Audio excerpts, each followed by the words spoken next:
jums Politisko partiju apvienības par labu Latviju birojs ir atklāts.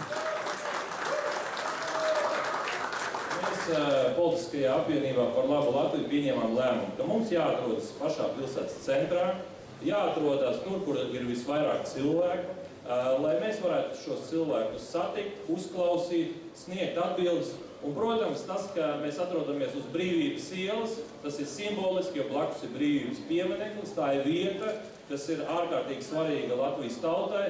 Un esmu pilnīgi pārliecināts, ka šodien mēs tiešām paceļam šo politisko latiņu nedaudz augstāk, jo šī atvērtība, kuru mēs šodien uzsākam demonstrēt kustībā, šajā apvienībā politiskajā par labu Latviju, tas ir tas jaunais veids, kā nākotnē politiķi veidos politiku Latvijā. Svarīgi tas, priekš kā mēs šīs telpas atklājam. Mēs to atklājam cilvēkiem. Mēs gribam šeit redzēt cilvēkus aktīvus, priecīgus, labi noskaņotus. Mēs gribam šeit redzēt labus cilvēkus. Tādēļ man ir prieks, ka šajā birojā ir gan mātēm un bērnam atnākot šeit, kur pakavēties.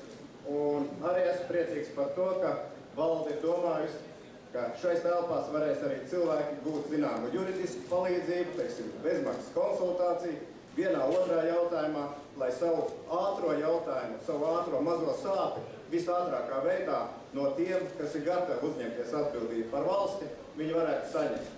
Tā kā galvenais ir un paliek ne šīs jaukās un varbūt viens no viskaistākām telpām, kas šeit ir Rīgas centrā, bet tie labie cilvēki, tie jaukie cilvēki, kas šeit būs un kuri būs kopā ar mums.